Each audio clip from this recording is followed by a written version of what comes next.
안녕하세요. 불꽃 사다구입니다. 구독, 좋아요, 알람 설정까지 부탁드리겠습니다. 그럼 오늘의 사연 바로 시작하겠습니다. 서울에서 살고 있는 42세 남성입니다. 흔히 40대에는 인생의 절정기라고들 합니다. 사회생활을 하면서 어느 정도 자리를 잡고 회사에서도 간부들과 말단 직원들을 연결해주는 다리 같은 중요한 역할을 하는 핵심 계층이 바로 저 같은 40대일 겁니다.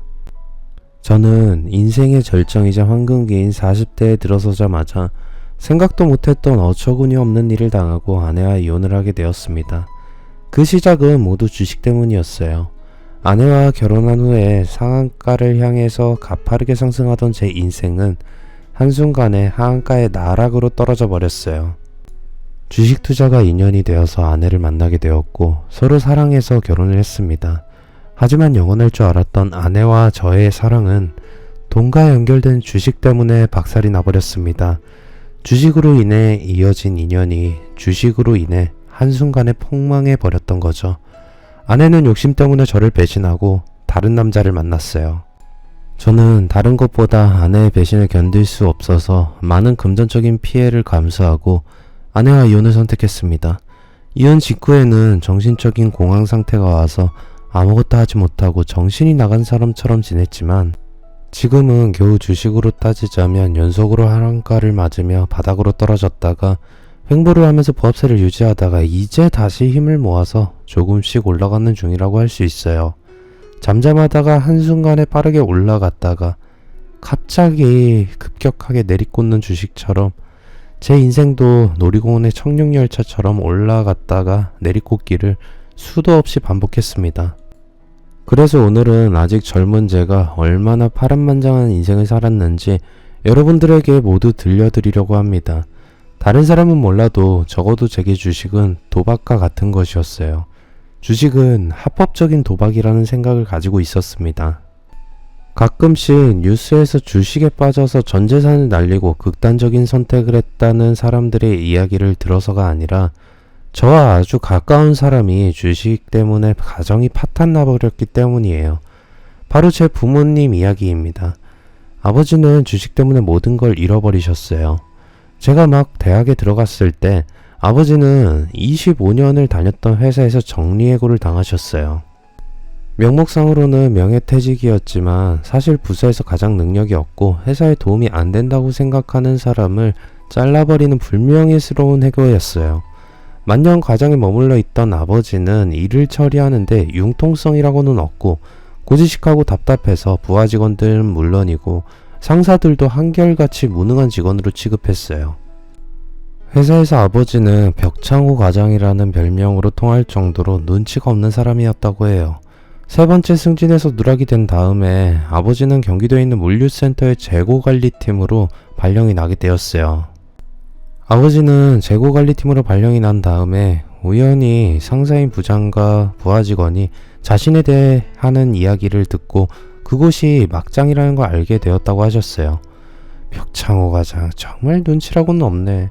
이런 막장에 떨어졌으면 알아서 나갈 것이지 그냥 버티는 거 봐. 총무과장인 아버지를 창고직이나 마찬가지인 재고관리팀으로 보낸 것은 회사를 그만두고 나가라는 사인이자 무언의 압력이었는데 눈치가 없었던 아버지는 그것을 알아차리지 못했던 것이었죠. 아버지는 그때부터 고민에 빠졌다고 하셨어요. 회사가 원하는 대로 퇴직을 할 것인지 아니면 얼굴에 철판을 깔고 모른 척하면서 계속 근무를 할 것인지 갈등하다가 딱 1년만 더 다니기로 하셨던 겁니다. 하지만 부하 직원들에게 눈치가 보였다고 하셨어요. 아버지가 모르고 계실 때는 괜찮았는데 회사 직원들이 모두 아버지가 그만두고 나가기를 바라고 있다는 걸 알게 되자 매사에 조심스러워졌고 눈치가 보였다고 합니다. 그래서 아버지는 6개월 만에 명예퇴직 신청을 하셨다고 해요. 퇴직 후에도 엄마가 아파트 상가에서 작은 꽃집을 운영하고 계셔서 굳이 창업이라는 위험 부담을 감수하실 필요는 없으셨죠. 그래도 가장의 체면상 아직 젊은 나이에 집에 가만히 앉아서 엄마가 벌어오는 돈으로 생활하는 건 체면이 안 서는 일이었어요. 그렇다고 엄마의 꽃집에서 일을 거두는 건 성에 차지 않으셨어요. 아버지는 생활비와 제 등록금에 보태기 위해서 퇴직금과 그동안 모아두었던 돈을 합쳐서 3억을 미천으로 가장 안전하다고 생각되는 주식에 투자를 하기 시작하셨어요. 아버지의 생각으로는 그것이 안전장치라고 생각하셨던 겁니다. 한 종목이 내려가도 다른 한 종목이 올라가서 손해를 만회할 수 있다고 생각하셨던 겁니다. 그런데 주위 사람들은 아버지의 투자 방식이 잘못되었다고 했답니다. 이 사람아, 그렇게 여러 군데 뿌려놓으면 올라가도 푼돈밖에 안 되잖아. 어차피 돈 주고 돈 먹기야.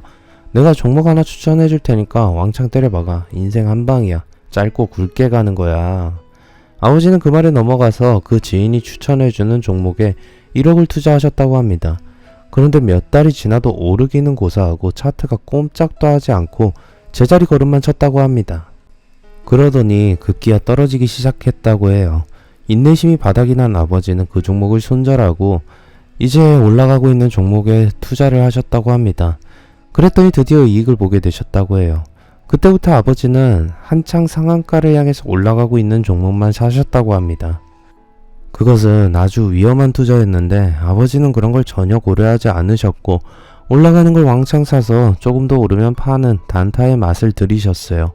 처음에는 단타 매매로 재미를 보셨지만 역시 문제는 사람의 욕심이었어요. 조금만 더 오르면 팔자, 조금만 더 하다가 매도 타이밍을 놓치고 손해가 쌓이면 팔지도 못하고 돈이 묶여버렸고 돈이 없으니 다른 종목을 사지도 못하는 악순환이 되풀이 되었다고 합니다. 그러다 한번 아주 잘못된 선택을 하셨어요. 한 번에 크게 먹으려고 확실히 올라가는 종목에 모든 재산을 올인하셨는데 그 종목이 급락해버린 겁니다. 엄청난 손해를 본 아버지는 그걸 만회하기 위해서 엄마의 꽃집을 담보로 맡기고 대출을 받자고 엄마를 설득하셨어요. 여보, 이번에는 정말 확실하게 수익을 낼 수 있어. 그러니까 날 믿어. 여보, 이제 그만해. 지금까지 본 손해가 얼마야? 이 꽃집을 담보로 잡혔다가 만약에 잘못되면 우리 꼼짝없이 알거지신데 되는 거야. 그러니까 이쯤에서 그만해. 뭐? 당신 말대로 지금까지 손해가 얼만데 여기서 그만두라는 거야? 딱 한 번만 더 기회를 줘. 이번에는 확실하게 잘할 수 있어. 아버지는 뭔가에 시인 사람처럼 반대하는 엄마를 끈질기게 설득했고 마침내 엄마의 동의를 얻어서 대출을 받은 돈으로 다시 투자를 하셨어요. 하지만 그것마저 실패하고 마셨습니다.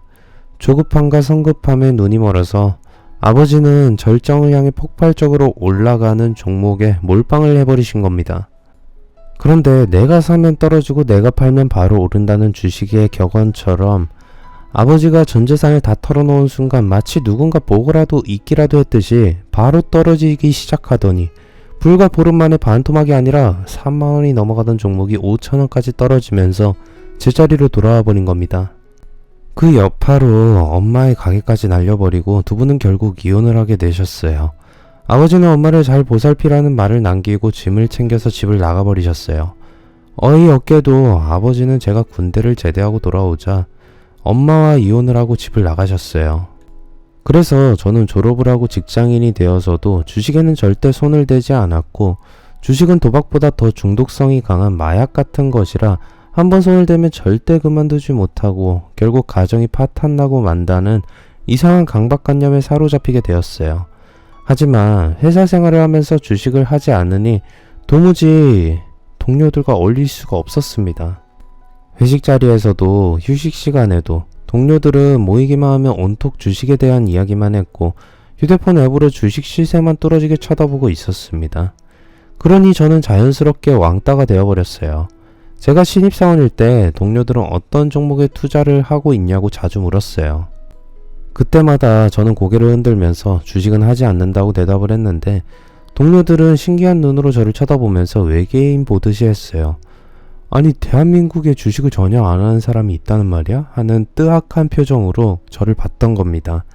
동료들 중에서 주식에 귀재가 있었는데 그 친구는 여직원들 사이에서는 인기가 아주 좋았고 1등 신랑감으로 거론되고 있었어요.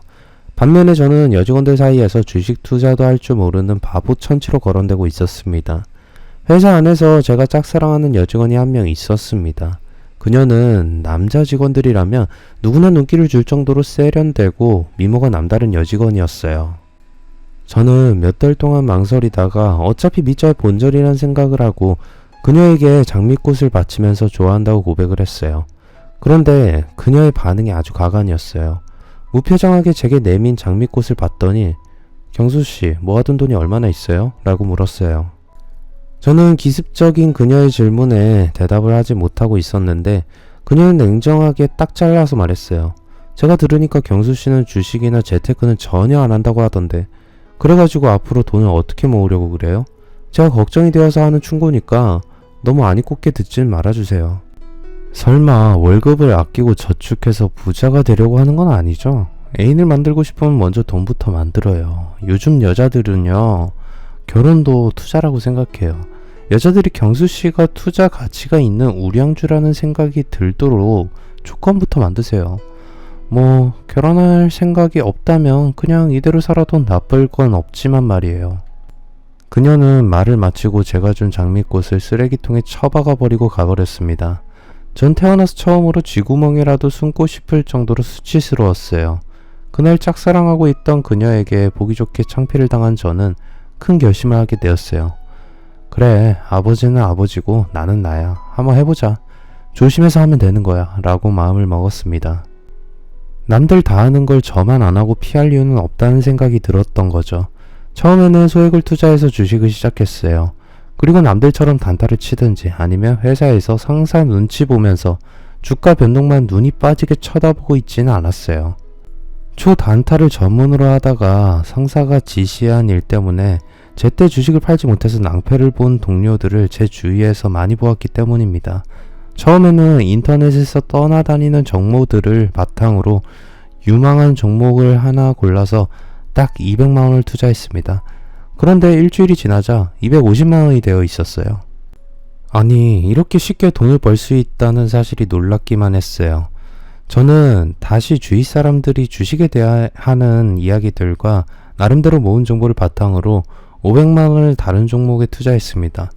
이번에 한 달이 지나니까 800만원이 되어 있었습니다. 가만히 앉아서 300만원을 벌게 되자 저는 흥분되었고 밤에 잠이 오질 않았어요. 꿈속에서도 제가 산 종목이 가파르게 상승을 해서 상한가를 치는 걸 보고 좋아서 소리를 지르다가 잠에서 깨기도 했을 정도였습니다. 사람들이 주식시장이 황금알을 낳는 거위라고 떠드는 게 빈말이 아니라는 걸 제 계좌에 쌓여가는 돈을 보면서 실감하게 되었던 겁니다. 저는 빠르게 주식에 빠져들어갔어요. 작은 성공을 거두게 되자 조금씩 큰 욕심이 생기기 시작했어요. 그러다 주식을 업으로 삼아서 하는 친구의 지인을 만나서 주식에 대한 일장연설을 듣고 그의 투자 방법에 빠져들게 되었습니다. 우연히 만난 고등학교 동창과 술을 마셨는데 화제는 자연스럽게 주식으로 옮겨졌어요. 제가 주식을 시작했다는 말을 들은 친구는 자기가 아는 지인 중에 주식에 관해서는 아주 도가 통한 사람이 있다고 하면서 소개해주겠다고 했어요. 친구는 그 자리에서 그 사람에게 전화를 했고 그는 1시간도 채 지나지 않아서 술집으로 왔습니다. 그는 자리에 앉자마자 자기가 어떻게 주식 투자를 하고 있는지 자신만의 노하우와 투자 철학을 늘어놓았습니다. 그런데 이상한 것은 그의 말이 하나도 지루하지 않았고 제 귀에 쏙쏙 박혔다는 겁니다. 그는 이름이 준필이라고 했어요. 준필이 형님, 귀한 말씀 정말 잘 들었습니다. 앞으로 형님으로 모시면서 자주 뵙고 싶습니다. 저는 준필이 형님에게 주식 투자에 대해서 저의 멘토로 모시고 싶다고 했어요. 그래, 경수라고 했지? 좋아. 멘토든 뭐든 앞으로 형 동생 하면서 친하게 지내자. 내가 하는 투자 방법을 자세히 알고 싶으면 내가 운영하는 소모임에 들어와. 형님은 자기가 작은 주식 소모임을 운영하면서 회원들과 같이 종목도 분석을 하고 투자도 하고 있다고 했어요. 저는 바로 그 소모임에 가입을 했고 그 소모임에서 한 여자를 만나게 되었습니다. 미애라는 여성이었어요. 주로 남자들이 대부분 있던 주식 모임에서 그녀는 단연 눈에 띄었어요. 여성 회원이 몇 명 있기는 했지만 모두 50대를 넘긴 아줌마들이었어요. 그래서 얼굴도 예뻤고 나이도 저와 비슷한 20대 후반인 그녀는 첫눈에 저를 사로잡았습니다. 미애는 누구보다 소모임에 열심히 나왔습니다. 정기 모임이 없는 날에는 단톡방에 들어가 보면 미애는 늘 자리를 잡고 들어와 있었어요. 미애는 다른 곳에서 얻은 정보들을 저희 소모임 단톡방에 부지런히 퍼다 날랐습니다. 저는 멘토인 준필이 형님의 코치를 받으면서 경험이 쌓이자 조금씩 투자에 성공을 거두었습니다. 주식이 가장 좋은 점은 결과가 바로 나타난다는 것이었어요.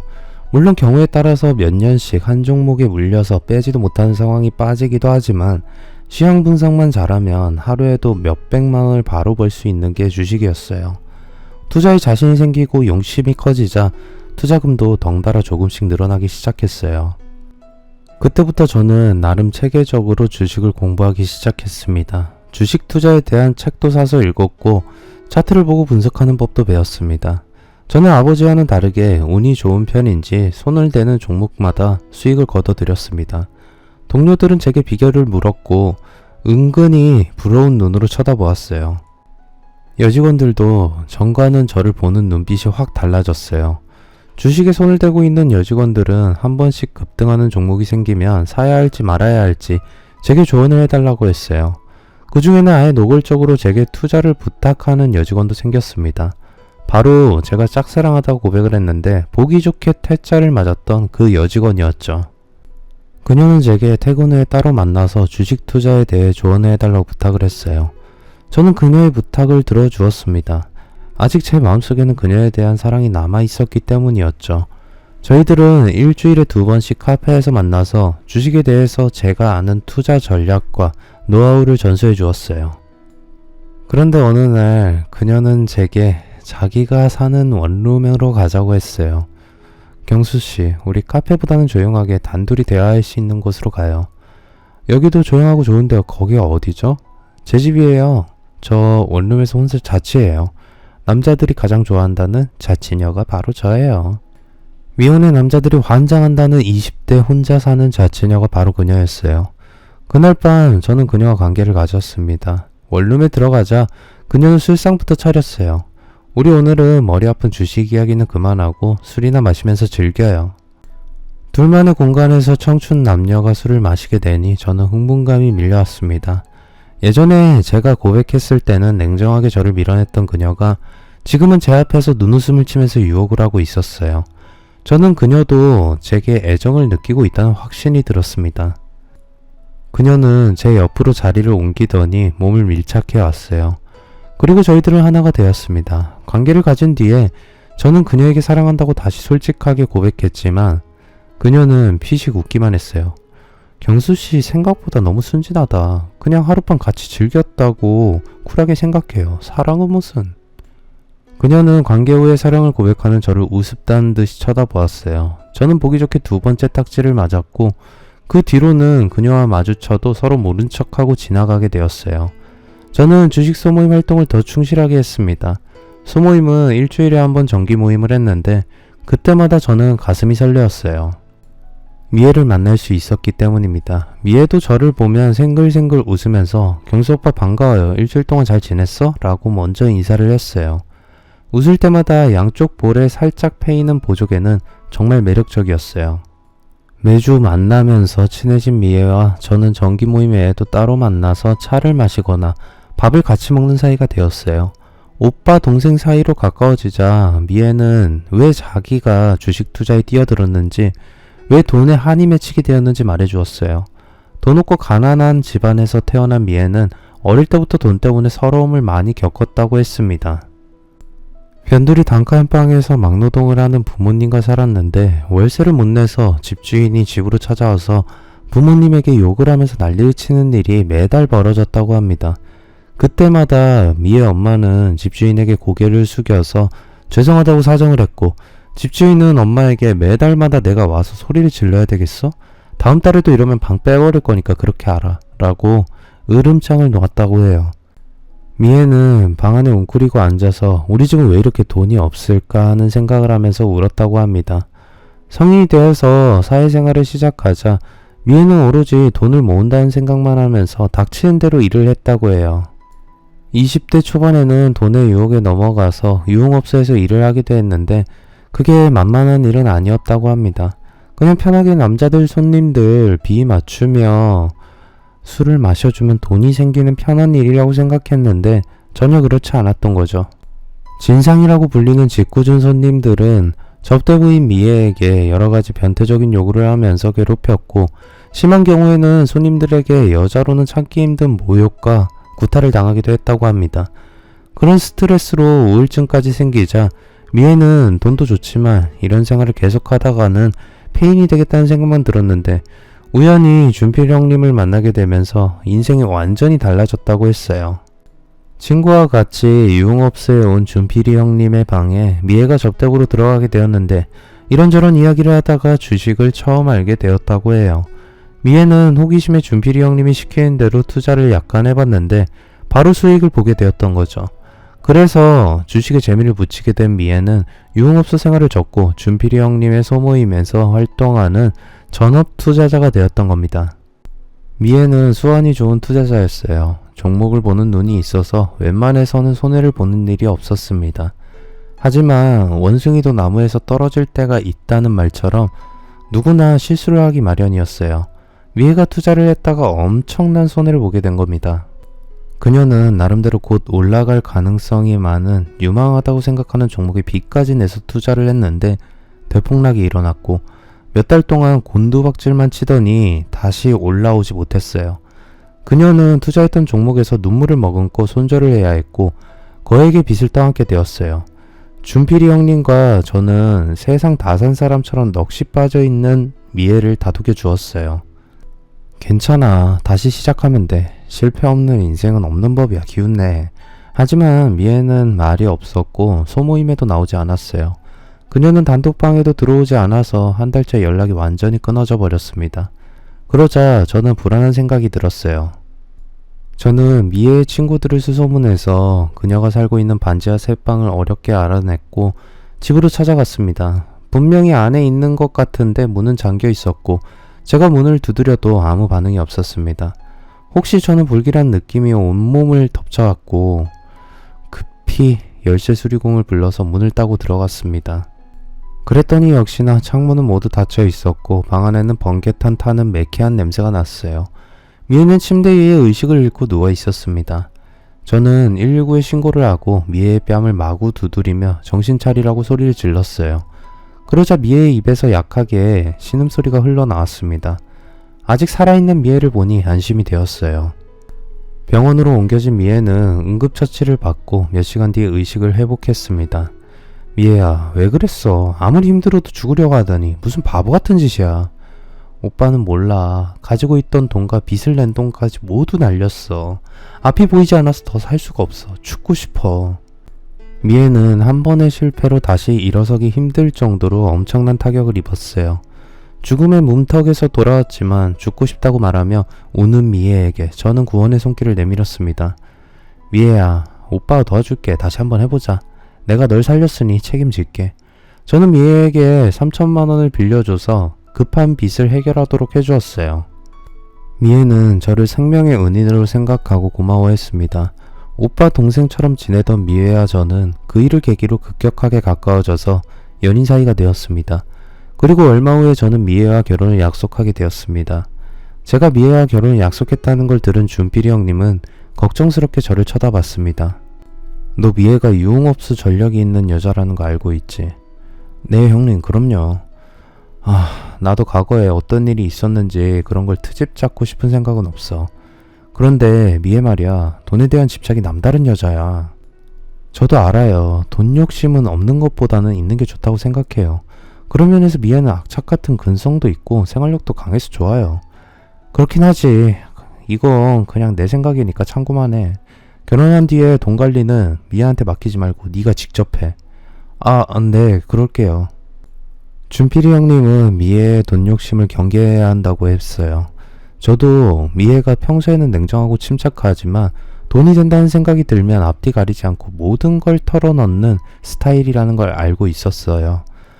이미 한번 경험했기에 돈은 제가 관리할 작정이었어요. 결혼한 뒤에 미애도 제가 돈 관리를 하는 것에 동의했어요. 주식은 이제 제 생활의 전부가 되어 있었고 점점 빠져들게 되었습니다. 그러면서 성격도 달라지게 되었어요. 돈이 생기니 예전에 소심하던 성격은 자신감이 있고 당당하게 변했습니다. 이제 월급보다 주식으로 버는 돈이 더 많아졌어요. 회사에서 저는 누구나 인정하는 슈퍼개미가 되어 있었습니다. 그러다 저는 직장 생활을 계속할 것인지 행복한 고민을 했는데 저는 결정적인 실수를 하게 되어서 회사에서 쫓겨나게 되었어요. 그날은 장마감을 얼마 남겨두지 않고 투자해놓은 종목이 급등하기 시작했어요. 전 눈이 번쩍 떠져서 호가창만 뚫어지게 쳐다보고 있었습니다.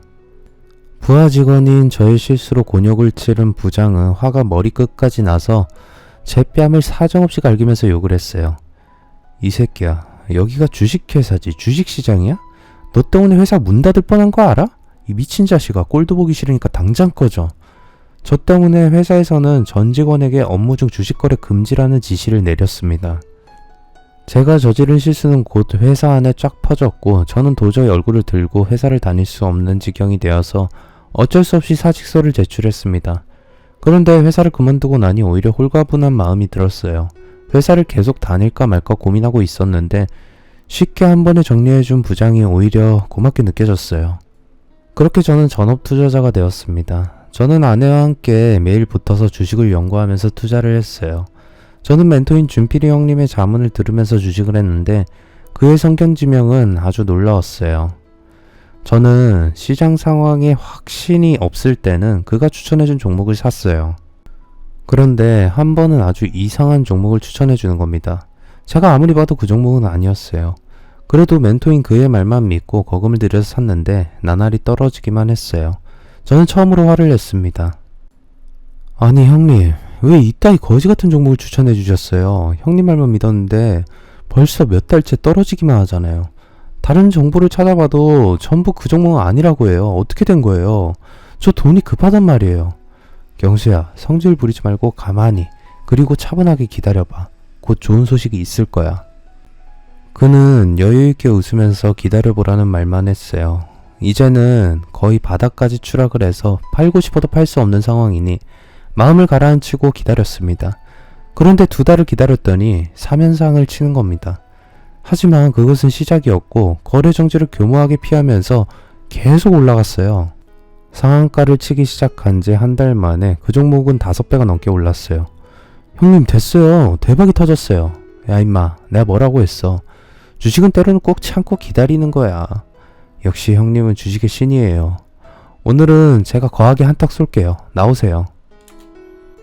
그날 저는 준필이 형님과 같이 아주 근사한 곳으로 가서 취하도록 술을 마셨습니다. 생각도 못했던 거액의 수익을 보자 너무 기분이 좋았기 때문이었죠. 야, 주식은 감각으로 하는 거야. 책이나 이론 같은 거 실전에는 아무 소용없어. 준필이 형님은 책에서 배운 이론은 실전에서는 아무 소용이 없고 실전에서 중요한 건 오랜 경험에서 얻어지는 동물적인 감각이라고 했어요. 그때 형님의 휴대폰으로 전화가 왔어요. 여기 지금 후배랑 같이 술 마시고 있어. 올래? 그래, 빨리 와. 아니, 누구예요? 내가 요즘 만나는 여자야. 이리로 온대. 준필이 형님은 그가 만나는 여성을 불렀다고 했어요. 준필이 형님은 독신주의로 결혼을 하지 않고 혼자 살고 있었어요. 그러면서 주식을 통해서 알게 된 여러 여자들과 만나면서 관계를 가지고 있었습니다. 얼마 후에 준필이 형님의 애인이 술집으로 왔는데 그녀는 아주 매력적이었어요. 나이도 이제 30 후반 정도로 보이는 글래머 스타일의 미인이었어요. 그녀는 형님의 옆자리에 딱 붙어 앉아서 팔짱을 끼고 술을 마셨습니다. 그녀는 유부녀였지만 형님과 남편 몰래 내연관계를 맺어오고 있었어요. 저는 유부녀를 포함해서 여러 여자들과 복잡한 관계를 가지는 형님이 은근히 걱정이 되었습니다. 한참 동안 재미있게 놀고 있었는데 그녀는 누군가의 전화를 받더니 자리에서 먼저 일어났어요. 남편이야. 집에 왔는데 내가 없으니까 전화한 거야. 아유, 오늘 같은 날 왜 일찍 퇴근하고 지랄이야. 나 먼저 갈게. 그녀는 아쉬운 표정으로 형님과 포옹을 하고 갔습니다. 형님, 혼자 몸이니 여러 여자들과 어울릴 수도 있지만 유부녀는 좀 아닌 것 같아요. 그러다 뭔 일 생기면 어쩌려고 그러세요.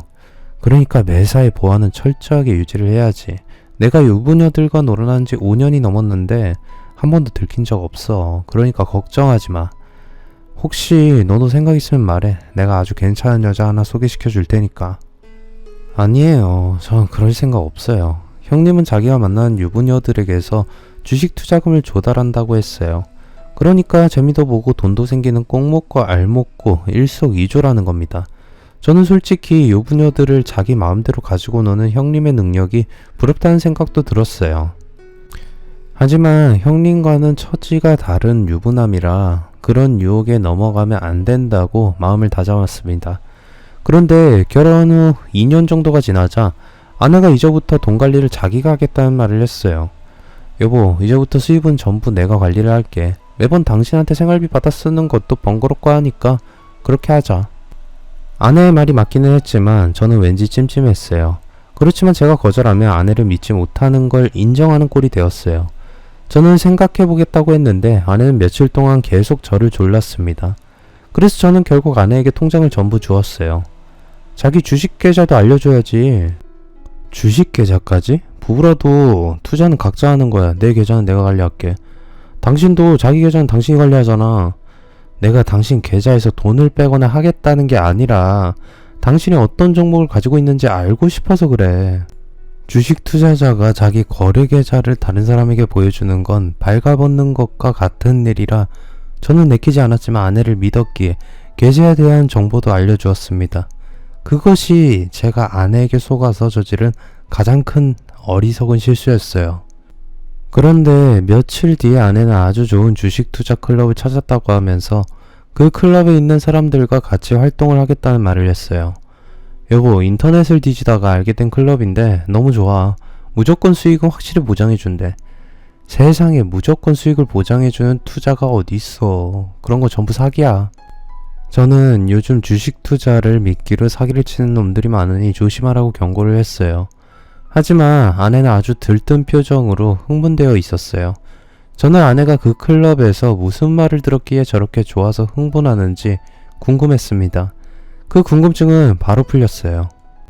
아내가 클럽의 투자자라는 사람들과 어울려 다닌 지 2달이 지난 다음에 제게 그 클럽의 리더를 소개해 주겠다고 했어요. 그 클럽의 리더는 미국의 대학에서 경제학 박사를 받았고 국내 대학에서 교수로 강의를 한 적도 있다고 했습니다. 여보, 박사님이 당신을 만나고 싶다고 해. 아주 좋은 기회야. 박사님이 아무나 만나주는 분이 아니거든. 하지만 내가 당신이 전업 투자자라고 하면서 제발 만나서 조언을 해주라고 부탁했어. 그러니까 박사님이 당신을 만나자고 하셨어. 아내는 그 박사가 준필이 형님과는 비교도 안 될 정도의 고수라고 입이 침에 마르도록 칭찬을 했어요. 저는 그 박사라는 사람을 별로 만나고 싶은 마음이 없었지만 아내가 워낙 안달을 만나보기로 했어요. 그는 제게 자기 작업장인 오피스텔로 오라고 했어요. 그가 작업장으로 쓰고 있는 오피스텔은 약간 특이한 구조였어요.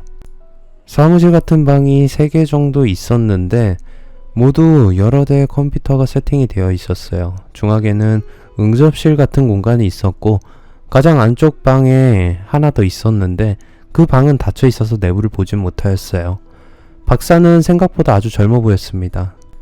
저와 비슷한 30 중반이거나 어쩌면 더 어릴 수도 있겠다는 생각이 들 정도로 동안이었고 훤칠한 키의 미남형 얼굴이었어요. 안녕하세요. 그냥 편하게 최 박사라고 부르세요. 최 박사는 반갑게 저를 맞아주었습니다. 최 박사는 오피스텔을 작업장이라 불렀고 직원들이 여러 명 있을 것 같은 분위기였는데 이상하게 오피스텔에는 최 박사 혼자였습니다. 그는 제게 명함을 준 다음에 저를 보자고 한 목적을 바로 말했습니다. 여기는 제가 주식을 가지고 장난치는 작업장이에요. 최 박사는 태연하게 자기는 잘나가는 작전 세력이며 주가 조작 전문가라는 말을 했어요. 그리고 최근에 작업 중인 종목의 차트를 보여주기도 했고 이미 작업을 했던 실적을 보여주기도 했어요. 그는 자기한테 투자를 하라고 했어요. 돈을 투자하라고 하는 게 아닙니다. 그냥 선생님의 주식 계좌만 제게 넘겨주시면 됩니다. 네? 제 계좌를 넘겨달라고요? 맞습니다. 작전을 하려면 계좌가 엄청나게 필요합니다. 그러니까 선생님 계좌를 한 달만 빌려주시면 저희들이 작업을 하고 확실히 수익을 남긴 다음에 돌려드리겠습니다. 그는 주가 조작을 하려면 여러 개의 차명 계좌가 필요해서 제 계좌를 한 달만 빌려주면 계좌 사용료 200만원과 수익에 따른 지분을 포함해서 약 1000만원을 주겠다는 그럴듯한 제안을 했어요. 제가 믿기지 않는다는 표정을 짓자 그는 작전 세력이 주가를 어떻게 가지고 노는지 칠판에 그림까지 그려가면서 자세하게 설명을 해놨어요. 하지만 저는 그런 불법적인 것에 엮이고 싶은 마음은 조금도 없었습니다. 저 죄송한데 저는 이런 일에 관여하고 싶지 않습니다. 저는 정중하게 거절하고 자리에서 일어났습니다. 그날 밤에 아내와 대판 싸우게 되었어요. 당신 그 클럽에 이제 나가지 말고 그 박사라는 인간도 만나지 마. 내가 보니까 그 자식 완전 사기꾼이야. 뭐야? 당신 말 다 했어? 그분이 얼마나 나를 위해서 애를 써주시는데 사기꾼이라니. 무슨 말도 안 되는 소리야. 주가를 조작해서 돈을 벌겠다니. 그게 사기고 불법이라는 거 몰라? 무슨 상관이야. 돈만 벌면 됐지. 불법인지 합법인지 그런 걸 내가 따져야 돼? 뭐? 당신 정말 미쳤구나. 앞으로 그 자식하고 한 번만 더 연락하면 가만 안 둘 거니까 그렇게 알아.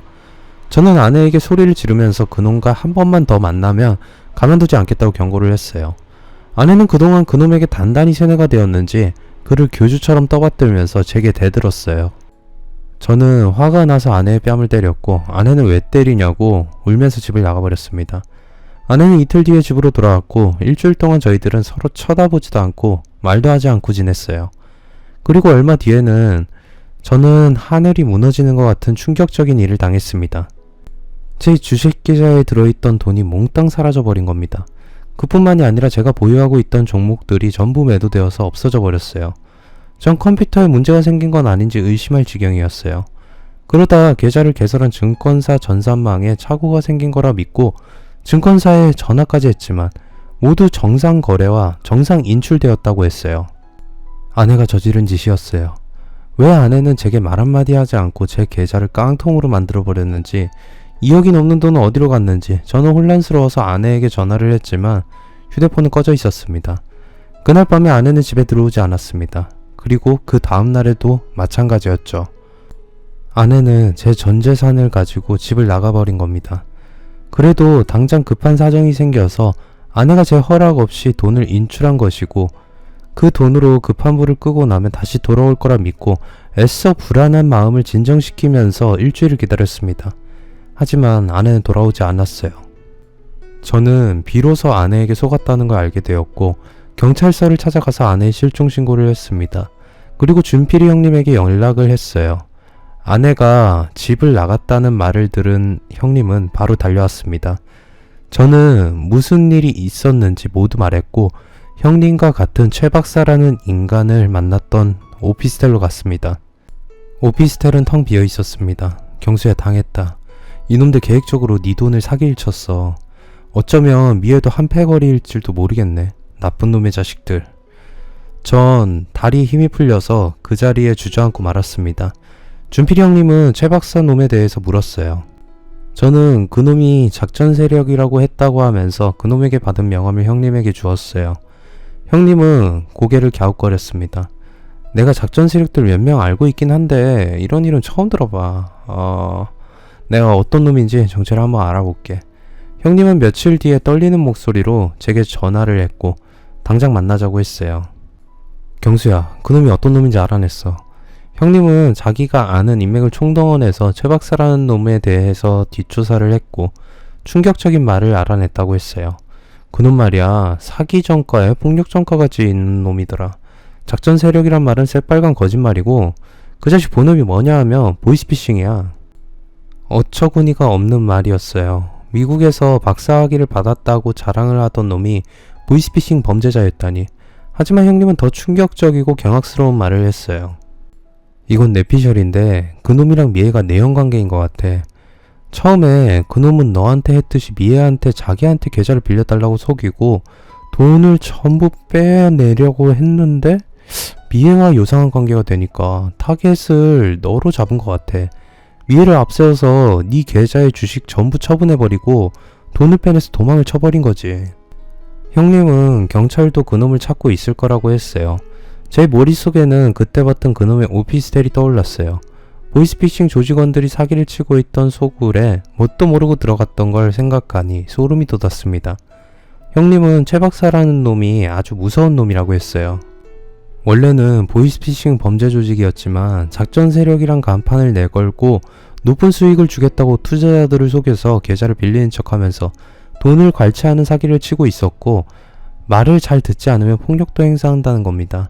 특히 여성들의 경우에 성폭행도 서슴없이 저지르는 짐승 같은 놈이라고 했어요. 그 말을 듣자 저는 그놈과 같이 도망을 친 아내가 걱정이 되었습니다. 무슨 수를 쓰던지 그놈을 하루빨리 찾아야 했어요. 경찰들만 믿고 기다릴 수는 없는 형편이라 형님에게 좋은 방법이 없는지 물었습니다. 형님은 곰곰이 생각을 하더니 아마 그놈은 경찰의 수배 중이라도 어딘가에서 계속 정체를 숨기고 사기를 치고 있을 거야. 내가 다시 알아볼 테니까 조금만 기다려. 저는 형님을 믿고 기다렸습니다. 그동안 모은 전 재산 2억을 어떻게든 찾아야 했어요. 마침내 형님이 경기도에 있는 그놈의 비밀 작업장을 찾아냈다고 했습니다. 형님은 자신의 유부녀 애인 중 하나를 투자자로 속여서 그놈에게 접근했다고 해요. 그놈은 투자를 하고 싶다는 말을 듣자 의심 없이 형님의 애인에게 자신의 작업장 알려주었어요. 저희들은 그녀와 같이 그놈의 오피스텔로 찾아갔습니다. 그놈은 문을 열고 저를 보자 놀라서 문을 닫으려고 했지만 형님과 제가 달려들어서 그놈을 제압했어요. 그리고 놀랍게도 오피스텔의 안쪽 방에는 속옷만 입은 아내가 있었어요. 역시 아내는 그놈과 내연관계였어요. 아내는 저를 보자 얼굴이 하얗게 질려서 벌벌 떨면서 한 번만 용서해달라고 빌었어요. 여보, 잘못했어. 모두 돈 때문이야. 돈에 욕심이 나서 그만. 미안해. 아내의 돈에 대한 비상식적인 집착이 이런 엄청난 결과를 가지고 왔던 겁니다. 다행히 제 계좌에서 빼간 돈은 그놈의 계좌에 그대로 들어있었어요. 저는 그놈을 경찰에게 넘겼고 아내와는 이혼소송을 했습니다. 아내는 위자료를 주고 나면 자기는 거짓 신세가 된다고 하면서 매달렸지만 소송을 끝까지 밀어붙여서 위자료를 받아냈습니다. 여러 유부녀들과 관계를 가져오던 형님도 결국은 비참한 종말을 맞게 되었어요. 그는 불륜이 들통나서 주식으로 번 돈의 대부분을 위자료로 물어주게 되었던 겁니다. 저는 이제 주식은 끊고 택배 일을 하면서 살고 있습니다. 주식 투자가 절대 나쁘다고 생각하진 않습니다. 가장 나쁜 것은 사람들의 마음속에 또아리를 틀고 있는 욕심이라는 걸 말씀드리고 싶습니다. 두 번째 사연입니다. 저는 일산에서 도자기 공방을 운영하고 있는 48세의 여성입니다. 사람은 누구나 자기만의 살아가는 방식이 있다고 합니다. 보통은 다른 사람들과 비슷한 방식으로 살아가지만 다른 사람들은 어떻게 살든지 자기만의 스타일을 고집하면서 살아가는 사람들도 있는 법입니다. 저는 결혼을 한 뒤에 저와는 생각이 너무 다른 남편과 시댁 식구들 때문에 엄청난 정신적인 충격을 받았고 이혼을 할 위기를 겪기도 했답니다. 전 아직도 남편과 시댁 식구들에게 받은 충격으로 마음이 혼란스러운 상태입니다. 그래서 여러분들은 제가 겪은 일에 대해 어떻게 생각하시는지 알고 싶어서 사연을 올리게 되었습니다. 저는 어릴 때부터 그림을 그리는 데 소질이 있었어요. 초등학교를 다니던 시절에 제가 가장 좋아하는 시간은 미술 시간이었어요. 선생님도 제가 그린 그림을 보시고 잘 그렸다고 칭찬해 주셨고 교실 뒤편 게시판 솜씨자랑란에는 언제나 제 그림이 걸려 있었답니다. 학교에서 열리는 교내 대회에서 저는 늘 상장을 받았고 전국대회에 참가해서 입상한 적도 여러 번 있었을 정도였어요. 그때부터 전 일찌감치 장래희망을 화가로 정해놓고 있었답니다. 하지만 고등학교에 진학하면서 전 화가가 되겠다는 꿈을 접어야 했어요. 화가가 되려면 미술대학에 진학해야 했는데 그러려면 학원을 다니면서 미대 진학을 위한 실기시험 준비를 해야 했어요. 그런데 제가 고등학교 2학년 때 아버지의 사업이 문제가 생기고 말았어요. 아버지는 작은 양말 공장을 운영하고 계셨어요. 규모는 크지 않았지만 저희 식구가 먹고 사는 데는 지장이 없었답니다. 아버지는 공장을 운영하시면서 큰 욕심을 부리지 않으셨어요. 그저 먹고 살 정도만 벌면 되지 왜 아둥바둥 돈을 벌려고 애쓸 필요가 없다는 게 아버지의 인생 철학이었답니다. 아버지도 제가 그림을 그리는데 소질이 있다는 걸 아셔서 미대 진학을 허락해 주셨어요. 아버지는 넉넉하지는 않지만 제 뒷바라지는 충분히 할 수 있다고 말씀하셨어요. 그래서 저는 학교를 마치며 학원에 가서 그림을 그리면서 미대에 가서 화가가 되기 위해 열심히 노력을 했어요. 그런데 저희 동네에 이상한 일이 계속 벌어졌답니다. 한 대도 아니고 세 대의 자동차가 불에 타버린 겁니다. 그 당시는 차량 블랙박스가 대중화되지 않은 때라 누가 자동차에 불을 질렀는지 범인을 찾는 게 아주 어려웠답니다. 경찰이 조사를 시작했지만 며칠이 지나도 범인은 잡히지 않았어요. 동네 사람들은 분명히 정신병자가 저지른 짓일 거라고 수군거리면서 불안해했어요. 경찰은 매일 밤마다 저희 동네에 순찰을 강화하고 범인을 찾으려 했지만 성과는 없었답니다. 그리고 며칠 뒤 누군지 알 수 없는 범인은 대담하게 저희 아버지의 양말 공장에 불을 질러버렸어요. 아버지의 엄마는 급히 공장으로 달려갔지만 이미 불은 손 쓸 수 없을 정도로 번져 있었습니다. 소방차가 와서 1시간 만에 불을 껐지만 공장은 전부 타버린 상태였어요. 아버지는 잿더미로 변한 공장을 보면서 넋이 빠져 그 자리에서 주저앉아 버리셨어요. 불이 꺼지자 엄마와 아버지는 잿더미로 변한 공장 안으로 들어가서 혹시라도 쓸만한 물건이 있는지 살펴보았어요. 하지만 모두 타버리고 성하게 남아있는 건 아무것도 없었답니다. 아버지는 화재보험에도 가입하지 않으셔서 아무런 보상을 받을 수가 없었어요.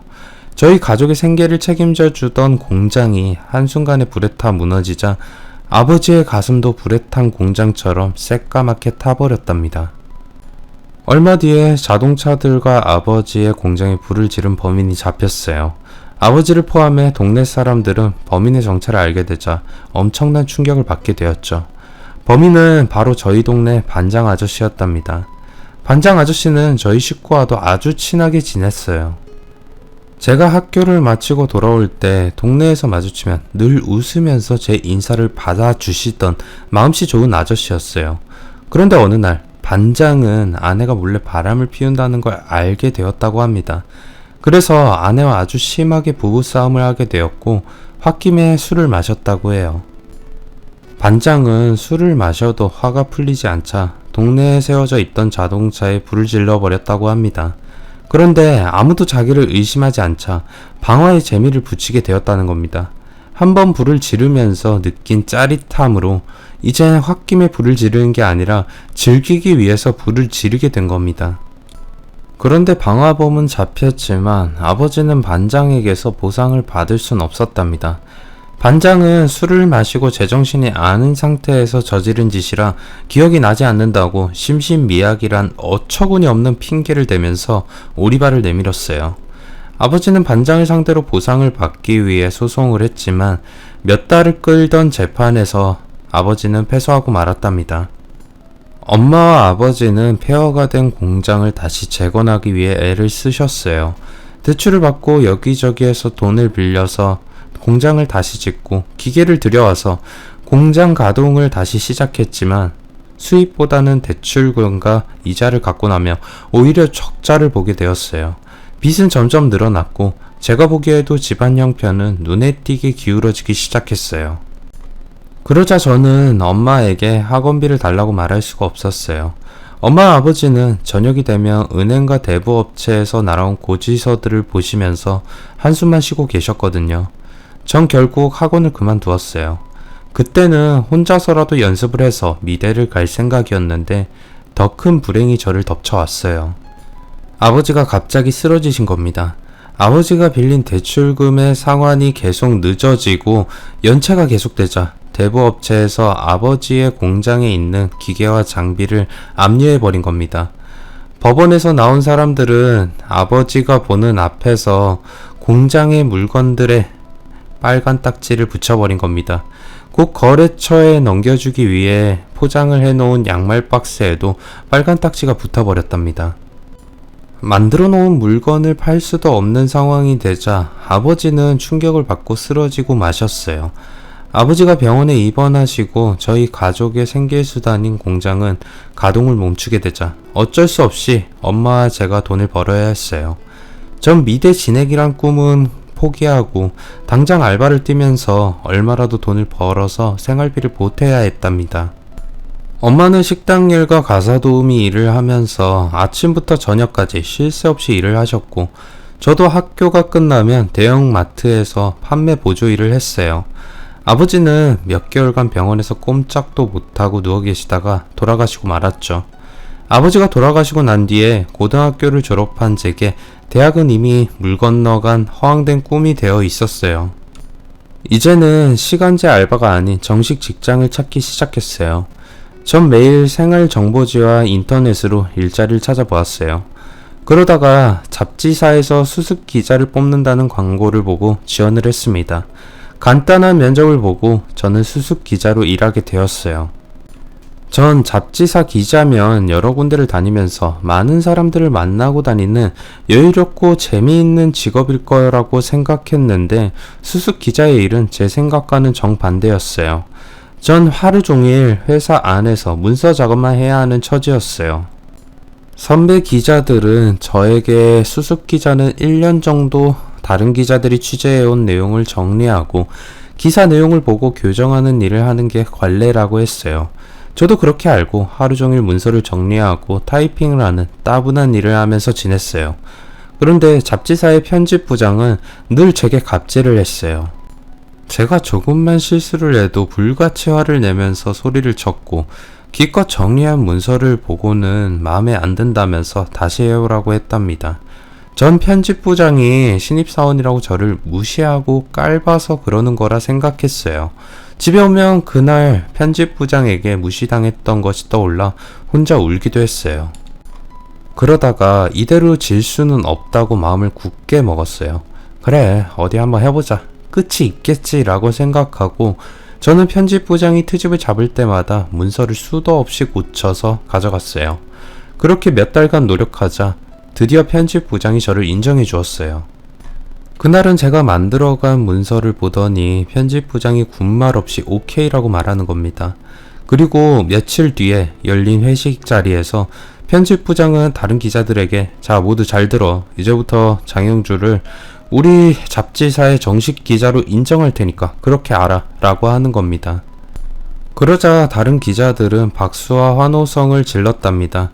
알고 보니 편집부장이 계속 트집을 잡으면서 일을 시켰던 건 저를 정식 기자로 만들기 위해 그런 것이었다고 해요.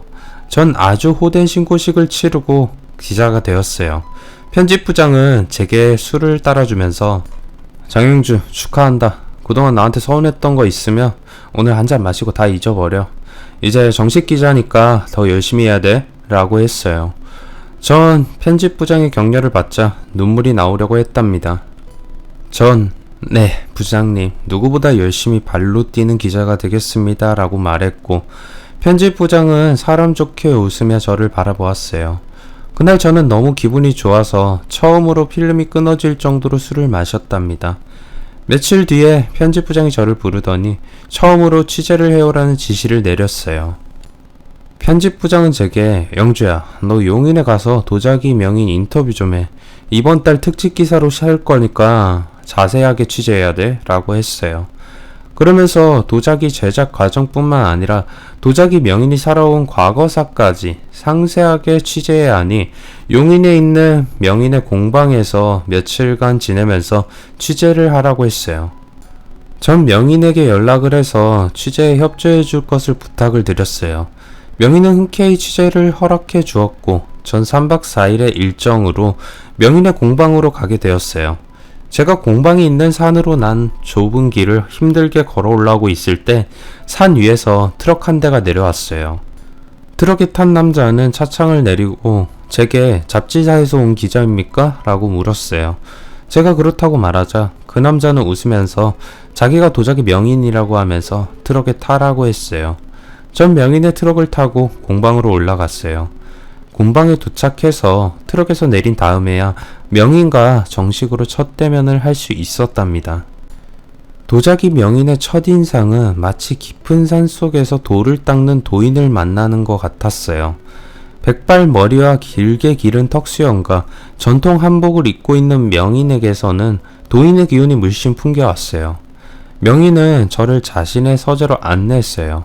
이런 골짜기까지 오느라 고생했어요. 차나 한잔 들면서 천천히 이야기하지. 서재에서 명인은 차를 끓여서 제게 주었고 저희들은 차를 마시면서 대화를 시작했어요. 전 노트를 펴고 미리 작성해둔 내용들을 보면서 명인에게 하나씩 질문하기 시작했답니다. 질문의 시작은 누구나 예상할 수 있듯이 왜 도자기를 만들게 되었냐는 것이었죠. 도자기를 만드는 일은 명인의 집안에서 이어져 내려온 가업이었다고 했어요. 어릴 때부터 아버지에게서 흙반죽을 만지는 법을 배웠고 철이 들면서 산에서 장작을 패와서 가마에 불을 떼고 물레를 돌려서 도자기의 모양을 만드는 걸 차례로 배웠다고 합니다. 명인의 아버지가 그랬듯이 명인도 당연히 가업을 이어서 도자기를 만드는 게 당연하다고 생각했고 지금도 그렇다고 대답을 했어요. 그래서 저는 그런 선생님께선 자식에게 도자기 만드는 걸 가르치실 건가요? 라고 물었어요. 그러자 명인은 호탕하게 한참을 웃었어요. 전 뭐가 그렇게 웃긴지 알 수 없어서 어리둥절하게 명인을 쳐다보고 있었는데 한참 만에 웃음을 그친 명인은 제게 아주 뜻밖의 말을 했어요. 난 자식이 없어. 왜냐하면 결혼을 안 했거든. 이래봬도 나 총각이야. 라고 하는 겁니다. 그리고 또 한참을 웃었어요. 명인은 자기는 비혼주의, 즉 독신주의자라고 했어요. 명인은 자신의 인생관을 이렇게 말했어요. 사람이 사는 게 별거 있나? 즐기면서 사는 거지. 하루하루 즐기면서 사는 거야. 전 의외라는 생각이 들었어요. 보통 어떤 분야에서 전문가로 인정받는 사람들은 자기만의 인생관이나 철학이라고 하면 거창하게 실패를 두려워하지 않고 노력한다든지 혼을 담은 노력은 배신하지 않는다든지 하면서 자신이 이룬 성과에 걸맞는 좌우명을 말하는 법인데 명인은 그저 하루하루 즐기면서 살자라고 하는 겁니다. 그러면서 묻지도 않았는데 자기가 왜 아직 결혼을 하지 않았는지 말해 주었어요. 즐기면서 산다는 의미가 말이야. 남자는 여자와 그리고 여자는 남자와 즐기면서 살아야 한다는 뜻이야. 뭐 좀 민망한 말이지만 결혼을 해서 어떻게 평생 한 여자하고만 관계를 가질 수 있나? 그렇게 못해. 여러 여자들을 만나면서 관계를 가지고 즐기는 게 인생이야. 그래서 결혼 같은 거 안 하는 거야. 이제 곧 70세를 바라보는 남자가 20대의 여자를 앞에 앉혀놓고 하기엔 많이 민망한 말이긴 했어요. 전 명인의 인생관에 동의하지는 않지만 이해는 할 수 있었어요. 명인은 차를 다 마시자 공방을 제게 구경시켜 주었어요. 장작을 쌓아두는 곳이며 가마를 설치해 둔 곳, 그리고 도자기를 만드는 물레가 있는 성형실까지 보여주었답니다. 성형실 안에는 모양이 잡힌 도자기들이 선반에 빼곡하게 진열되어 있었고 젊은 남자 한 명이 물레를 돌리면서 도자기를 만들고 있었답니다. 명인은 그 청년이 자기 후계자라고 소개해 주었어요. 서로 인사하지. 여긴 내 후계자야. 내가 자식이 없으니 물려준 놈 하나는 만들어 둬야지. 명인의 후계자는 제게 처음 뵙겠습니다. 최종호라고 합니다. 라고 인사를 했어요. 명인은 도자기를 만드는 과정 같은 건 후계자한테 들으라고 하면서 자리를 피해 주었답니다. 정호, 네가 기자님한테 우리가 하는 일에 대해서 설명해 드려. 이제 늙은이는 빠질 테니까 둘이 잘해봐 라고 하면서 제게 눈을 찡긋한 다음에 성형실 밖으로 나갔답니다. 전 명인이 제게 보낸 눈짓의 의미를 그땐 알지 못했답니다. 후계자는 제게 도자기를 만드는 방법을 설명해 주었고 전 기자라는 직업 의식이 발동해서 후계자에게도 왜 많고 많은 직업 중에서 도자기를 만드는 일을 할 생각을 했는지 물었어요. 그러자 후계자는 가슴 아픈 사연을 제게 들려주었어요. 후계자는 원래 평범한 회사원이었다고 합니다. 대학에서 만난 여자 동기와 연애를 시작했고 그가 졸업을 하고 취직을 하게 되자 결혼을 했다고 합니다. 그리고 그의 아내는 임신을 하게 되었는데 출산을 하다가 문제가 생겼다고 합니다. 출산을 하던 아내가 과다출혈로 위급한 상황이 되었다고 해요. 의사들은 긴급히 수혈을 했지만 안타깝게도 아내와 아기 모두 구하지 못했다고 합니다. 후계자는 병원을 상대로 의료사고 소송을 제기했지만 패소했다고 합니다. 여러가지 정황으로 의사들이 과실에 의심되었지만 그것을 입증할 증거는 없었기 때문이었죠. 하루아침에 아내와 아기까지 잃은 후계자는 살아야 할 의욕을 잃어버렸다고 합니다. 평생 함께 할 거라고 생각했던 사랑하던 아내가 곁에 없으니 그는 회사도 그만두고 집에 틀어박혀서 폐인처럼 지냈다고 해요. 그러다가 세상을 벗어나 중이 되려고 마음을 먹고 절에 들어가게 되었다고 합니다. 그런데 절에서 명인을 만나게 되었다고 했어요.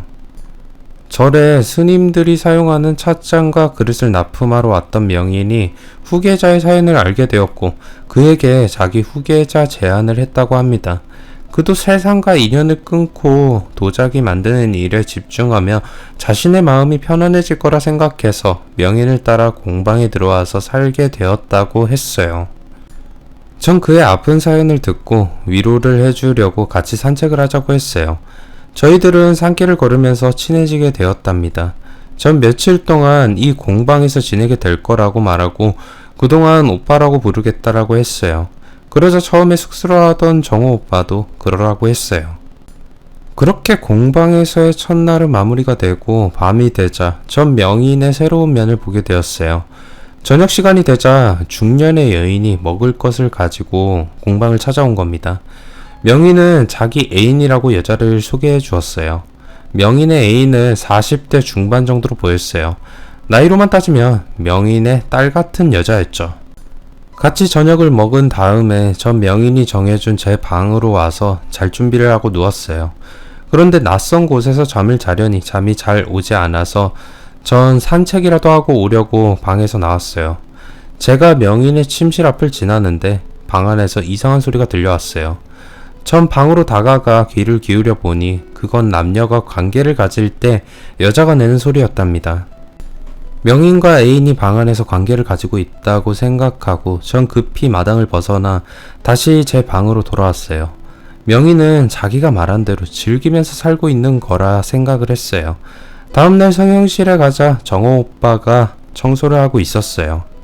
정호 오빠는 저를 보자 영주 왔구나 일찍 일어났네 라고 인사를 했고 전 오빠를 도와서 청소를 했어요. 청소가 끝나자 정호 오빠가 제게 물레를 한번 돌려보지 않겠냐고 했어요. 제가 좋다고 하자 오빠는 저를 물레 앞에 앉혀놓고 어떻게 하면 되는지 가르쳐 주었답니다. 마치 영화 속에 나오는 장면처럼 오빠는 물레 앞에 앉은 제 뒤에서 저를 껴안듯이 하며 제 손을 잡고 지도를 해주었어요. 오빠의 손은 아주 따뜻했어요. 그 손이 제게 닿자 전 전기가 통한 것 같은 찌릿함을 느꼈고 갑자기 심장이 빠르게 요동치기 시작하면서 가슴이 두근거렸어요. 오빠가 설명을 하면서 제 얼굴 가까이에 입을 대고 말하자 전 얼굴이 화끈거렸답니다. 그리고 그날 밤에도 명인의 애인이 공방으로 찾아왔답니다. 그런데 놀랍게도 전날과는 다른 여자였어요. 이번에는 30대 정도로 아주 젊어 보이는 여자가 왔는데 명인은 그녀도 자기 애인이라고 했답니다. 더 놀라운 건 명인의 애인이 한두 명이 아니라 여러 명이었다는 겁니다. 그리고 그녀들은 모두 명인이 다른 여자를 애인으로 두고 있다는 걸 알고 있다고 했어요. 그날 밤에도 어김없이 명인의 방에서는 소리가 흘러나왔어요. 젊은 애인의 소리는 워낙 커서 제 방에도 다 들릴 정도였답니다. 그러자 전 기분이 이상해졌어요. 전 방에서 나와서 저도 모르게 정호 오빠의 방으로 가고 말았어요. 정호 오빠도 자지 않고 뒤척이고 있었어요. 아마 오빠도 명인의 방에서 들려오는 야릇한 소리에 잠을 이루지 못하고 있었을 거란 생각이 들었어요. 저를 본 정호 오빠는 일어나서 앉았고 전 정호 오빠 앞에 앉았답니다. 그리고 창을 통해 방 안으로 스며들어오는 달빛을 받으면서 오빠와 저는 하나가 되었어요. 제게는 첫 경험이었죠. 공방에서의 마지막 날 아침이 밝았어요. 전 기사를 위해 인터뷰를 마무리하기 위해 명인과 서재에서 차를 마셨어요. 명인은 저를 보더니 싱긋 웃으면서 어젯밤에 재미 좀 봤어? 라고 묻는 겁니다. 제가 놀라서 명인을 쳐다보자 명인은 괜찮아 즐기면서 사는 게 인생이야 라고 말하며 웃었어요. 전 비로소 명인이 제게 보냈던 눈짓의 의미를 알아차릴 수 있었어요. 그 뒤로 전 가끔씩 명인의 공방을 찾아가곤 했답니다. 그때마다 종호 오빠와 관계를 가지게 되었고 제가 갈 때마다 달라지는 명인의 애인을 만나게 되었어요.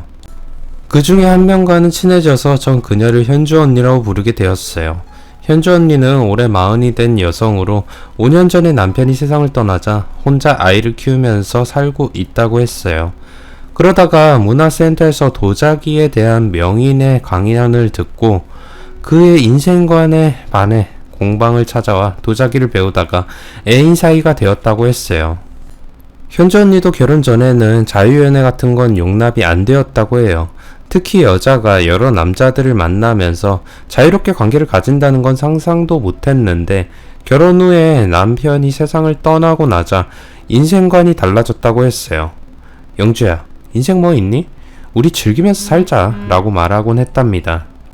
현주 언니는 여러 애인을 두고 그들과 즐기면서 살고 있었어요. 2년을 넘게 명인의 공방을 다니면서 도자기를 배우자 제 실력도 수주꾼이 되었답니다. 명인도 제가 만든 도자기를 보고는 칭찬을 해주었죠. 명인은 야, 이 정도면 공방 차려서 독립해도 되겠는데? 라고 말을 했어요. 그러자 현주 언니가 제게 바람을 넣었어요. 맞아, 그러면 되겠네. 영주야, 내가 도와줄 테니까 도자기 공방 하나 차리자 라고 하는 겁니다. 전 이제 도자기 만드는데 재미를 붙이기는 했지만 공방을 만들어서 도자기를 전문적으로 제작하는 건 엄두가 나지 않았어요. 하지만 현주 언니가 워낙에 바람을 넣으며 부채질을 해대자 저도 마음이 흔들렸어요. 그리고 결정적으로 정호 오빠가 한번 해봐. 영주 넌 잘할 수 있을 거야. 내가 한 번씩 가서 도와줄게 라고 했어요. 전 그 말을 믿고 그래 저지르고 보는 거야 라는 생각에 잡지사 기자를 그만두고 현주 언니의 후원으로 도자기 공방을 열게 되었어요. 전 도자기 공방 온라인 카페를 만들어서 제가 만든 도자기 사진을 올리고 공방에 대한 홍보를 했어요. 현주 언니도 거의 매일 제 공방에 출근하다시피 하면서 적극적으로 일을 도와주었어요. 제 공방이 사람들에게 알려지면서 도자기 주문이 들어오기 시작했어요. 제가 만들기 어려운 주문이 들어오면 항상 정호 오빠가 공방에 와서 도와주곤 했어요. 그럴 때면 저와 정호 오빠는 밤을 같이 보냈답니다. 그러던 어느 날 현주 언니가 제게 도자기 강습반을 만들자고 제안을 했어요. 현주 언니는 내가 아는 사람들 중에 도자기에 관심 있는 사람들이 몇 명 있거든. 우리 그 사람들 모아서 강습반 만들자 라고 했어요. 저도 괜찮은 아이디어라고 생각해서 강습반을 만들었답니다. 일주일에 2번 모여서 도자기 만들기 실습과 체험을 하는 과정이었는데 5명으로 시작해서 나중에 8명까지 인원이 늘어나게 되었어요. 처음엔 전부 여자들만 들어왔는데 남자 2명이 새로 합류를 하게 되었어요. 그러면서 강습반에 조금은 이상한 일들이 생기기 시작했습니다. 중년의 남자와 여자들이 모이다 보니 서로 간에 마음이 맞는 사람이 생기게 되고 여자는 많은데 남자는 2명뿐이니 서로 질투를 하는 경우도 생겼답니다.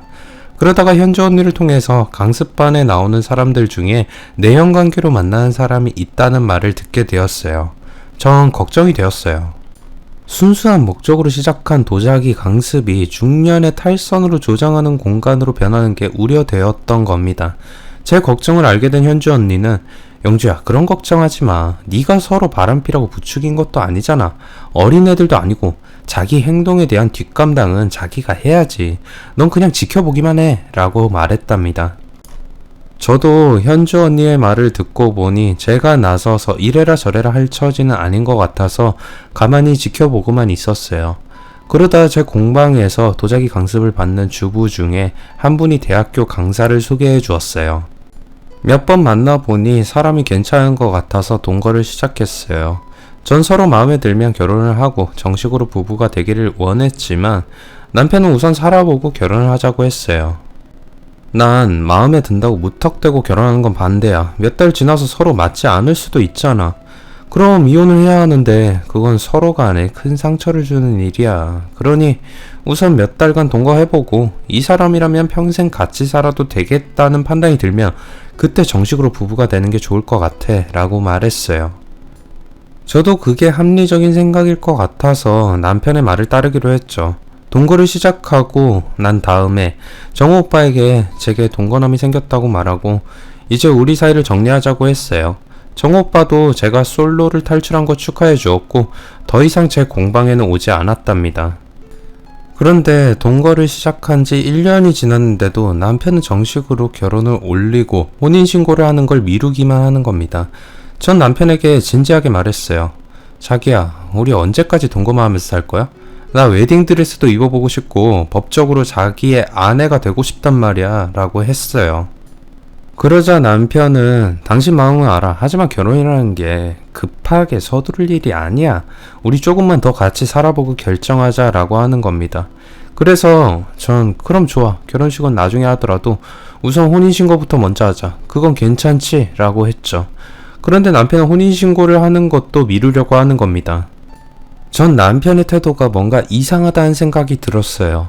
우리 벌써 1년이나 동거했어. 더 이상 뭘 더 생각해? 혹시 자기 다른 생각하는 거 아니야? 라고 묻자 남편은 다른 생각이라니 뭐? 라고 되물었고 제가 혹시 자기한테 다른 여자 있는 거 아니야? 라고 했어요. 그러자 남편은 뜻밖에도 아주 애매모호한 대답을 하는 겁니다. 자기가 나를 못 믿는다며 알아서 판단해 라고 했죠. 전 동거를 고집하는 남편의 마음을 이해할 수가 없었어요. 그래도 1년 이상 동거를 해왔고 법적인 절차만 빼면 부부나 마찬가지라고 생각해서 그냥 넘어갔습니다. 하지만 몇 달 뒤에 제가 임신을 하게 되었어요. 전 기뻐서 임신 사실을 남편에게 알렸어요. 그런데 남편의 반응은 제 생각과는 전혀 달랐습니다. 깜짝 놀라더니 불같이 화를 내는 겁니다. 남편은 얼굴까지 붉어지며 소리를 지르는 겁니다. 내가 신경 써서 피임하라고 했잖아. 그런데 이게 뭐야? 왜 임신을 한 거야? 라고 하면서 저를 몰아세웠어요. 전 기가 막혀서 웃음조차 나오지 않았어요. 사실 남편은 부부관계를 할 때마다 제게 피임을 하라고 요구했어요. 자기는 남성용 피임기구를 사용하고 싶지 않다는 게 그 이유였죠. 그래서 제가 피임을 했는데 얼마 전부터 괜찮을 거라 생각하고 피임하지 않았던 겁니다. 그래도 전 남편이 화를 내는 건 이해할 수 없었어요. 왜 나한테 화를 내? 내가 뭐 잘못했어? 남편이 있는 여자가 임신을 하는 게 당연한 일이고 축하받을 일이잖아. 근데 당신 왜 화를 내는 거야? 하면서 제가 따지자 남편은 화를 가라앉히더니 난 1년 정도 더 살아보고 혼인신고를 하려고 했단 말이야. 그런데 갑자기 내 계획이 틀어지게 생겨서 화가 난 거야 라고 하는 겁니다. 남편은 여전히 혼인신고할 생각이 없는 것 같았어요. 전 몇 개월 뒤에 태어날 아이의 출생신고를 위해서라도 당장 혼인신고를 하자고 말했고 남편은 나중에 하자고 버텼습니다. 저희들은 티격태격 말싸움을 하다가 남편은 집을 나가버렸어요. 전 어이가 없었고 남편의 생각을 이해할 수가 없었답니다. 그런데 한 달 뒤에 전 남편의 충격적인 비밀을 알게 되었어요. 공방에 온 현주 언니가 제 눈치를 보더니 조심스럽게 말을 꺼냈어요. 현주 언니는 영주야, 너 놀라지 말고 내가 하는 말 들어 라고 운을 뗀 다음에 제 남편이 다른 여자와 동거를 하고 있다고 하는 겁니다. 제가 깜짝 놀라자 현주 언니는 자기가 들은 사실을 털어놓았어요.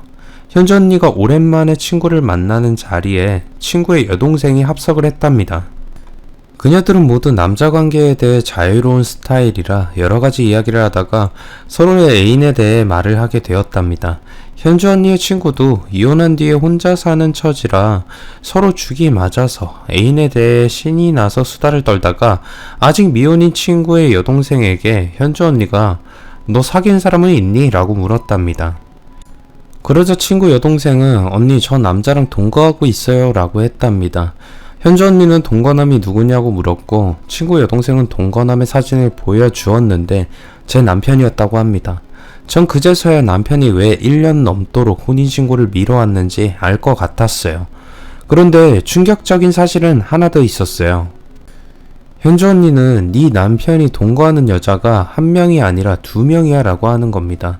결혼을 약속한 아내를 두고 2명의 여자와 동거를 하고 있었다니 이건 2집 살림이 아니라 3집 살림을 하고 있는 것입니다.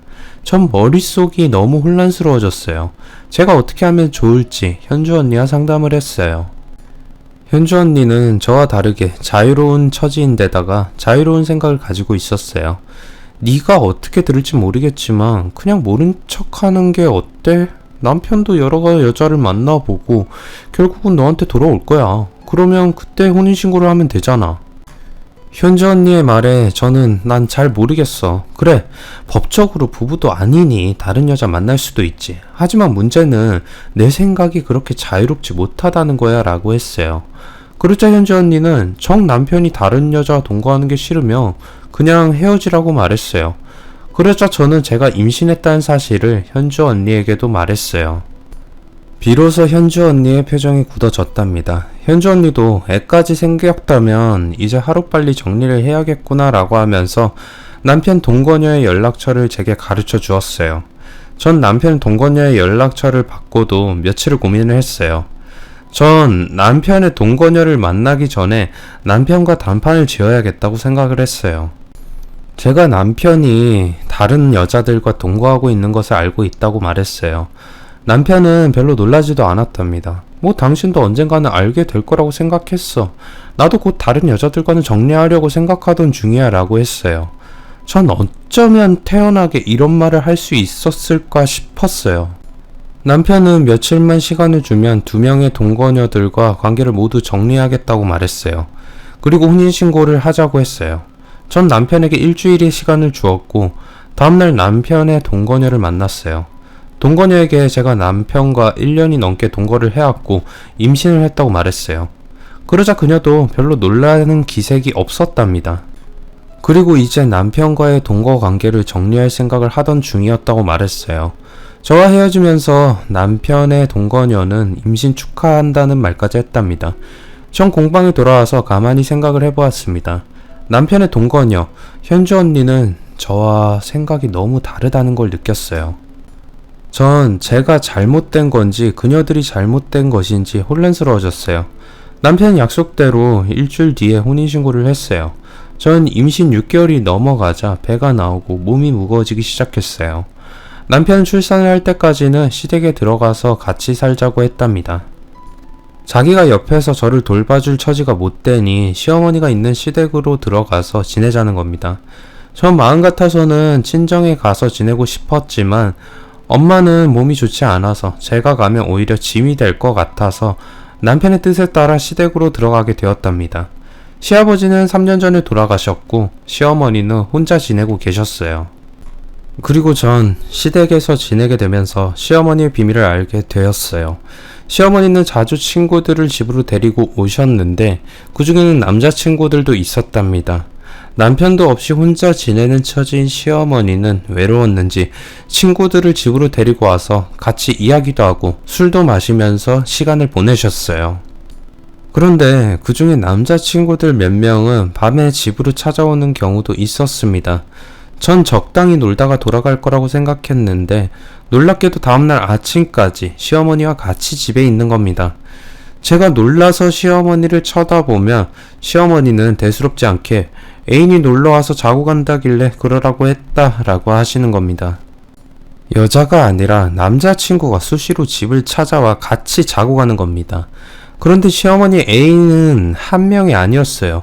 제가 본 것만 해도 3명은 될 정도였답니다. 시어머니는 거의 날마다 다른 애인들과 같이 자는 것이었어요. 그 중엔 아내가 버젓이 살아있는 남자도 있었어요. 전 남편의 자유분방함이 시어머니의 영향을 받아서 그런 거라 생각을 했어요. 시어머니의 영향을 받은 건 남편뿐만이 아니었어요. 시누이도 남편 몰래 바람을 피우고 있었던 겁니다. 시누이는 시댁에 와서 시어머니와 같이 남편에 대한 험담을 늘어놓았어요. 전 시누이의 말을 듣고 너무 놀라고 말았어요.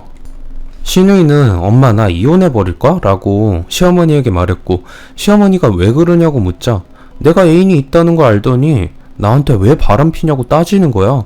그래서 당신도 바람 피라고 했어. 그랬더니 놀란 토끼 눈이 되더니 나보고 미쳤다고 하더라니까? 참 어이가 없어서. 저도 시누이가 미쳤다고 속으로 생각하고 있었는데 시어머니의 반응은 완전히 달랐어요. 에휴, 정서방이 생각보다 꽁생원이구나. 앞뒤 꽉 막혀가지고 요즘 세상에 애인 하나 없이 사는 사람들이 어디 있다고 그래? 정 말이 안 통하면 이혼해라 라고 하는 겁니다. 그러자 시누이는 그래도 그이가 돈은 잘 벌어오잖아. 생각이 꽉 막혀서 그렇지 데리고 살기에는 괜찮아 라고 했어요.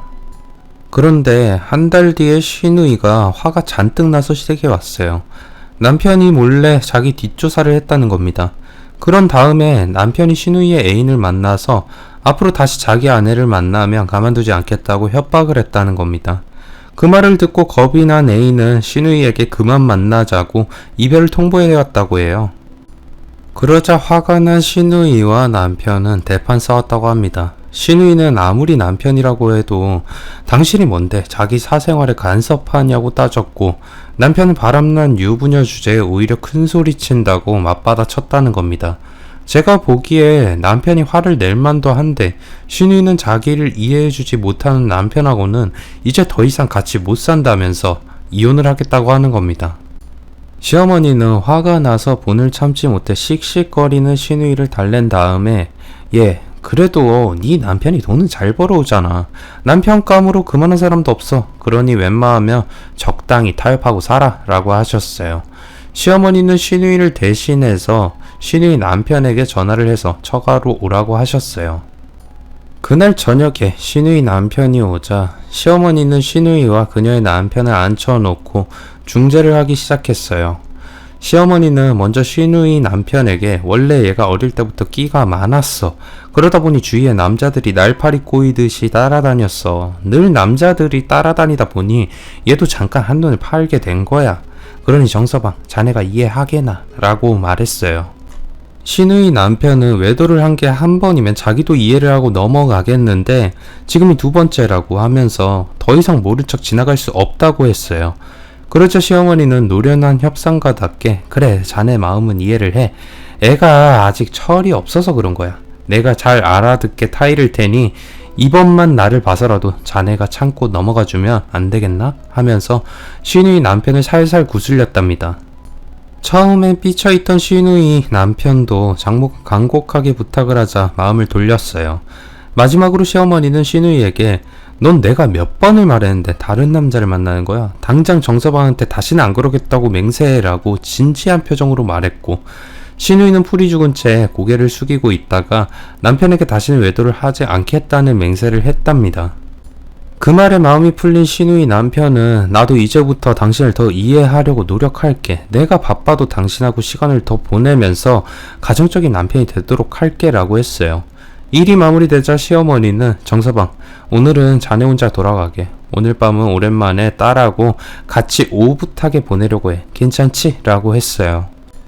그리고 저녁 식사를 마치자 시누이 남편은 혼자 집으로 갔답니다. 사이가 떠나자 시어머니는 놀라운 모습으로 변신을 하셨답니다. 시어머니는 제게 어휴, 오랜만에 연기를 하려니 목도 마르고 힘들어 죽겠네. 아가, 술상 좀 차려라 라고 하셨어요. 제가 술상을 차리자 시누이와 시어머니는 술을 마시면서 서로의 연기에 대해 칭찬하기 시작했어요. 두 사람은 서로 입을 맞춰서 외도를 한 것을 진정으로 반성하는 것처럼 연기를 해서 시누이 남편을 속였던 겁니다. 시어머니는 시누이에게 너 당분간은 조용히 지내라. 한 달 정도 지나면 네 남편도 마음을 놓을 거니까 그때 다시 행동을 시작하는 거야 라고 했고 시누이도 알았어. 이런 분야는 엄마가 전문가니까 엄마가 시키는 대로 따를게 라고 했답니다. 정말 그 엄마의 그 딸인 셈이었어요. 전 아무것도 모르고 속아 넘어가는 시누이 남편이 안 됐다는 생각이 들었지만 우선 급한 건 제 남편 단속이었어요. 전 매일같이 남편의 행동을 감시하면서 혹시라도 바람을 피우지는 않는지 살펴보았답니다. 시댁에는 배우자 몰래 바람을 피우는 유전자가 있는 것 같았기에 전 남편의 휴대폰이나 통화 기록 같은 것도 살펴보았고 남편이 누군가와 전화를 하면 집안일을 하는 척 하면서 통화 내용을 유심히 듣기도 했어요. 시어머니는 지금도 여전히 여러 남자를 만나면서 자유로운 연애를 하고 계시고 시누이도 남편 몰래 내연남과 미래를 즐기는 스릴 넘치는 결혼 생활을 하고 있습니다. 전 더 이상 시댁 식구들의 사생활에 관여하지 않기로 결정했어요.